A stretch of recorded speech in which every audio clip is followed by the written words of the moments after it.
think it's time we have a little fun. No, we're not getting naked.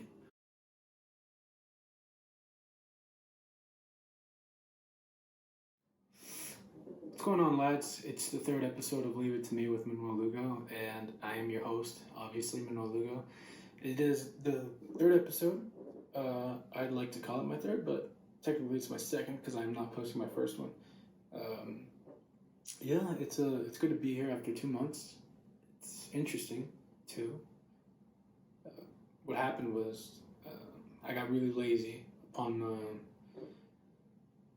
after I posted my first video. I said that I was going to post another one the week after, and after I posted my video on YouTube, I got this verify my account thing, and everybody knows that doesn't take too long. That's just like a click of a button. But then I started using that as an excuse to not post anymore because I got really lazy and started procrastinating. So 2 months go by. I feel like a piece of shit. Haven't really done anything, but what I did do is I got a little bit more organized with my stuff. Started getting into a better routine. Got better equipment for my podcast. I got this cable that charges my MacBook faster, and I got this mirror so I can finally see myself. And hey, yo, oh, I didn't know my hair was this bad. Holy shit. Oh. Yo, wave check though. Look at that wave check. Just kidding, I'm nappy. I need a haircut. Start a fire with my hair. Anyway, yeah, hopefully I'm more organized and I can get a better start on this. I could release one weekly now because I'm more organized. But let's why don't we just dive in? Cut the bullshit. A very serious topic I'm passionate about. It's one that kind of brings tears to my eyes all the time. It's how the fuck did I get so fat during coronavirus? Nah, I'm just kidding about the coronavirus part. But if you guys hear like the leather moving around, it's not my ass. It's the leather against my jeans, my pants, my white pants. So let's talk about this topic. It's pretty important nowadays because with the whole election coming up, and it might be mail-in voting, it's pretty important to know what's going on with the whole postal office, and you might have seen it on the news and everything, but they don't really go into depth with it. And honestly, I didn't know about it either. I think it's pretty important now that I read about it. I'm like, wow, this shit's pretty important. And it's kind of interesting what's been going on, like who's gotten into power and stuff like that in the postal office. So it all started when, no, it didn't all start a year ago. It started a year ago. Postmaster General Megan Brennan, Postmaster General, what they do is that they direct and what's it called? God damn it. Oh yeah. They're responsible for managing and directing the day-to-day tasks of the postal office, like all the operations and stuff. So they're pretty important. They are very much needed in there. Megan Brennan, the Postmaster General, the ex-Postmaster General, said that if they don't seek the help they need from Congress, that they would simply run out of money by 2024. Fast forward to this year. The U.S. Postal Service was taking dramatic losses, huge losses, biggest losses you've ever seen. So bad, Megan Brennan came out again. She said that if they don't get the money they need now, they would be out of cash by September of this year. This is obviously problematic because if they don't get money, obviously they're not going to be able to pay their employees, and then this causes problems for delivery to rural places in which a lot of carriers don't go to. Like the UPS, FedEx. They sometimes they don't deliver to those rural places that USPS does. So it's important to have them around, I think. How does this happen though? Like how do they get so messed up? Like why are they in such deep shit? How do they get such into deep shit, right? They've always been in like financial problems in the past, pretty much. The a law passed in 2006 that the Bush administration created, passed, sped up the Postal Service's downfall. The Postal Service and Enhancement Act changed the way the retiree and pension fund worked. The way the pension fund worked was similar to how a lot of companies have their pension funds. It's just like that they could add and take money from the fund based on the retirees at the time. So it depends on the retirees, they could add and take money. Well, once the act was placed,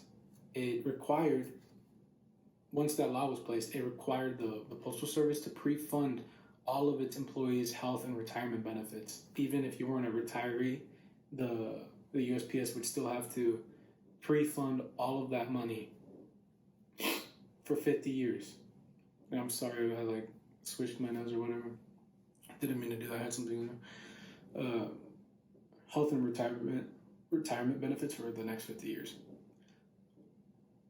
This obviously caused them to go into debt because like they have to do this for 50 years for all the employees, and they just didn't have the money to do so. So Postal Service's debt at the end of 2019 was $160.9 billion. 119.3 billion coming from the retiree benefits. This caused the Postal Service to ask Congress in April 2020 to get a total of $75 billion in order to help the Postal Service not go under. Instead, the Postal Service got $10 billion in credit, $400 million to increase supplies for what is probable mail-in voting. What's interesting is that our new Postmaster General, Louis DeJoy, whatever your choice is, he has no experience working in the Postal Service. He is the first one in decades to have no background in the Postal Service. This might be because he's done a few things for Trump. He's made hefty donations to the Trump re-election campaign. As well, he's a very big donor to the GOP, one of the top donors of the GOP. What is even more interesting is that Mr. DeJoy and his wife Aldona have between $30.1 and $75.3 million in assets that compete against the USPS. Imagine the Postmaster General, he has assets that are going against the agency he's working for. What's even crazier to me is that someone with no experience in the field takes the wheel in the agency's time of crisis. That's crazy to me. Another interesting point is that this is all going down with the election coming up. Especially the fact that it might be mail-in voting too.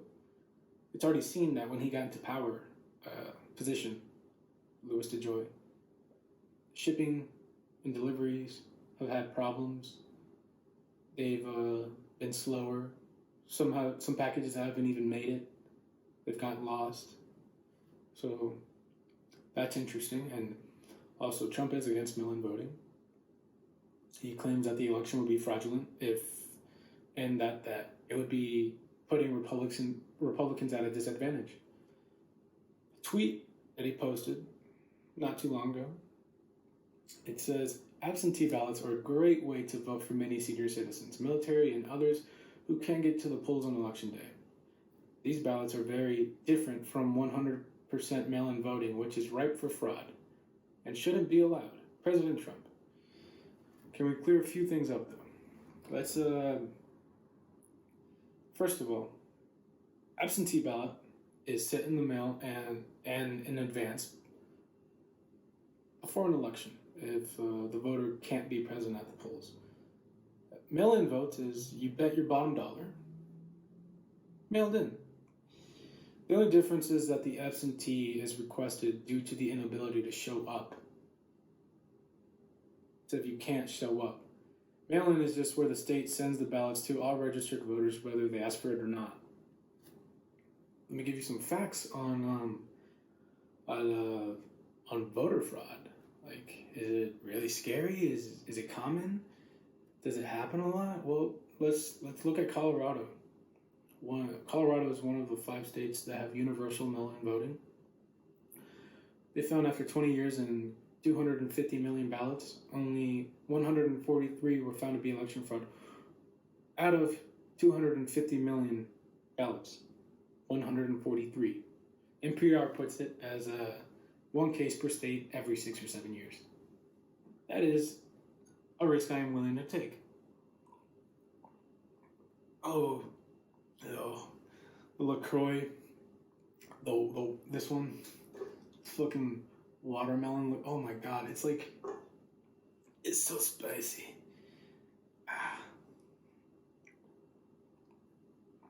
And okay, so yeah, another concern. Fair enough, everybody has their own concerns about things. They have the right to feel that way. Attorney General William Barr puts it as counterfeit ballots made from other countries are also a risk. States do have many ways to confirm these mail ballots. There are barcodes that are unique to each voter. The envelopes get rejected if they aren't sent in the state required format. Every state has their own format. And even if they did commit fraud, there is little chance not to catch a duplicate voter's ballot. As Trump's claim, when he says that it puts Republicans at a disadvantage, I couldn't find any information that supports that.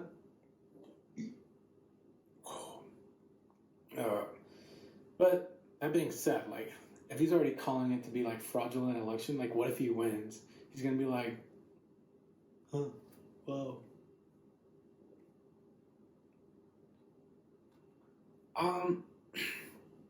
I think I have caught you guys up with the most like current event topic. Hopefully you guys took something from that. And I think it's time we have a little fun.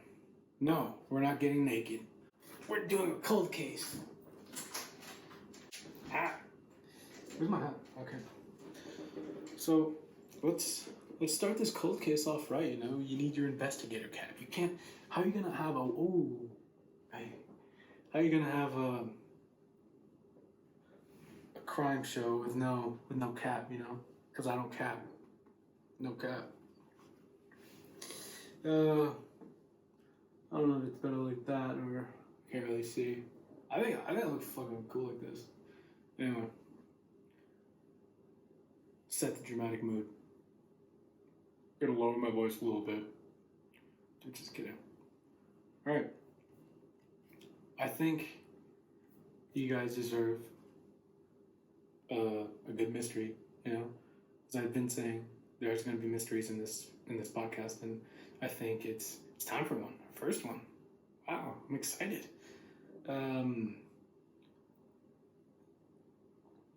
Let's talk about the sad disappearance of Asha Degree.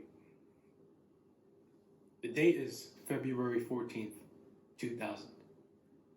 Asha Tequila Degree packed her backpack and left her house under terrible rain and wind conditions of the early morning. As she began her departure, several people driving to see her, and only one managed to redirect themselves to Asha. Then, she ran into the woods, never to be seen again. A year and a half later, a construction worker working on a construction site north of Shelby finds 2 black plastic bags tied. Inside was Asha's book bag.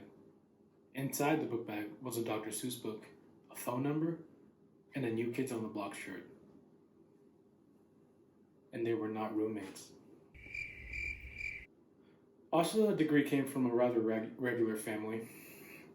Regular family. Harold and Aquila Degree got married on Valentine's Day, 1988. They had a son, O'Brien, a year later, and Asha a year after O'Brien. The Degree family resided in Shelby, North Carolina. They lived regular lives, Both parents had jobs. The children went to school. Asha was a fourth grader at Falston Elementary, and her teachers described her as excellent. From academic to attendance, her performance was amazing. Asha was also a lover of sports. She was in a youth basketball team and loved playing point guard. Their lives particularly revolved around church, family, school. Top three. It's important. I don't go to church, but family. I'm not in school right now, starting next week, so it's just family. Top one. Asha's mother said that Asha was cautious and respectful to the rules set around the house. She was a rule follower. She was a good kid. Nothing was wrong about her. She wasn't disruptive. She wasn't a bad student. She was a normal 9-year-old fourth grader. It was a regular Sunday on February 13th. The family went to a church service, then went to a relative's to eat. After spending most of the day together, the family decides to leave to get ready for school in the work week. At around 8 p.m., O'Brien and Asha decide to go to bed in order to wake up early for school. Shortly after, the power went out in the neighborhood after a car accident had occurred. When Harold came from work around midnight, he went to check on the children. They were asleep. Harold decided to chill and hang out a little bit before he goes back to bed and checks in on them one more time. Once again, they were still asleep. This is when O'Brien, age 10, heard Asha's bed squeak. He didn't think much of it. He assumed that she was just getting more comfortable as she was sleeping, or she was either using the restroom. He didn't think much of it, and he just went back to sleep. The time is now 5:45 on Monday, February 14th, 2000, Valentine's Day. Aquila wakes up to go start a bath for both of the children. This is when Aquila found O'Brien sleeping, but had no sign of Asha in bed. She went to go look all around the house, outside, in the cars, and even in her mother's across the street. Mother says she wasn't there. But nothing. The family had no other choice but to call the police. 7 a.m. hits that morning. Keep in mind, this is Harold and Aquila's wedding anniversary. So this is not the best way to spend your wedding anniversary. This is sad. Your youngest seed is missing. 7 a.m. That morning, the police shows up with dogs, families, and friends, canceling all of their plans in order to help the Degrees find Asha, the youngest daughter. After hours of desperate searching, all the team could find was a mitten. The mitten wasn't even Asha's.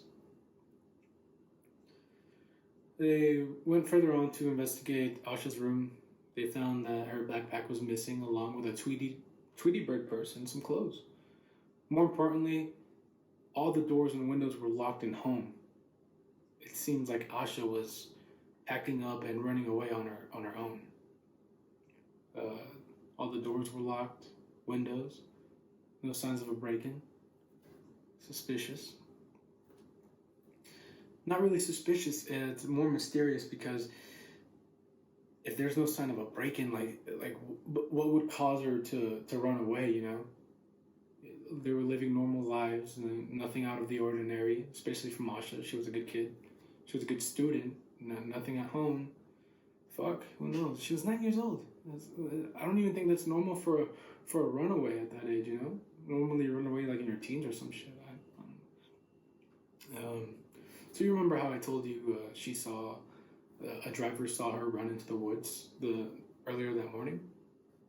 Well, the next day they found candy wrappers, pencils, markers, and a Mickey Mouse hair bow, all close to a shed.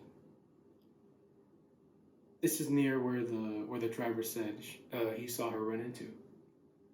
These items were confirmed by the Degrees to be Asha's. Investigators also assumed that she was taking shelter because it was raining that day. even though the investigation received tips, large tips, possible sightings, county sheriff had to call a search off because they weren't getting any leads. They were only getting dead ends.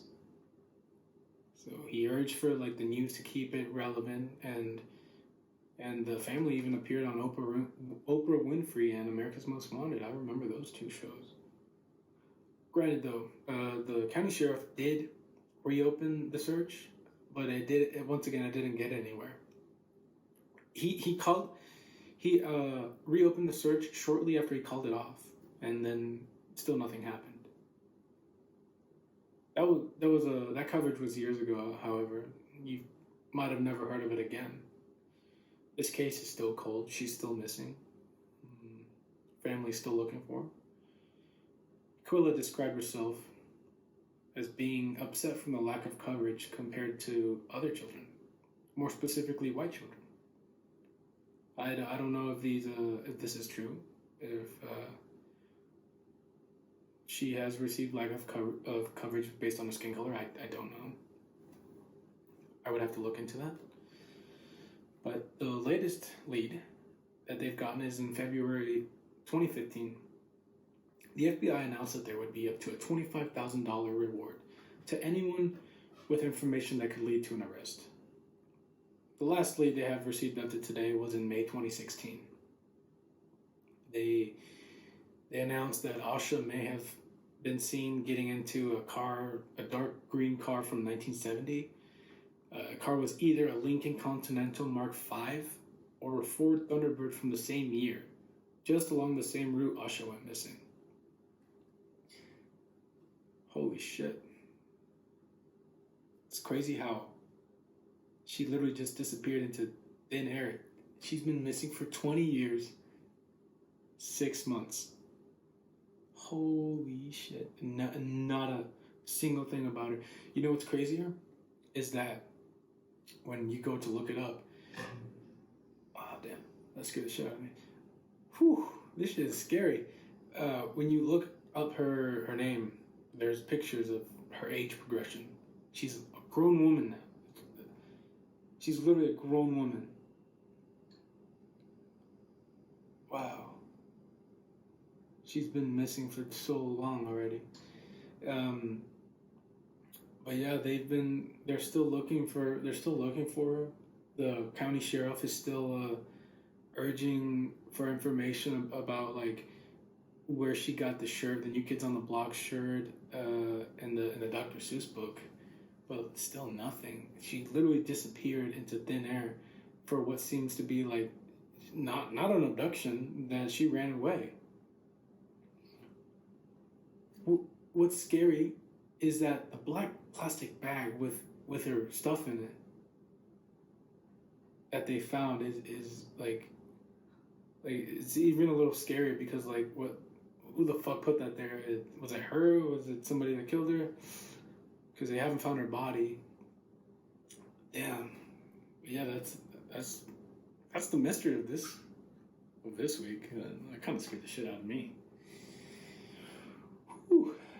All right, so hopefully you guys have a good week and you guys stay safe. Wear a mask, wear a condom, whatever the women use for protection. Wear that.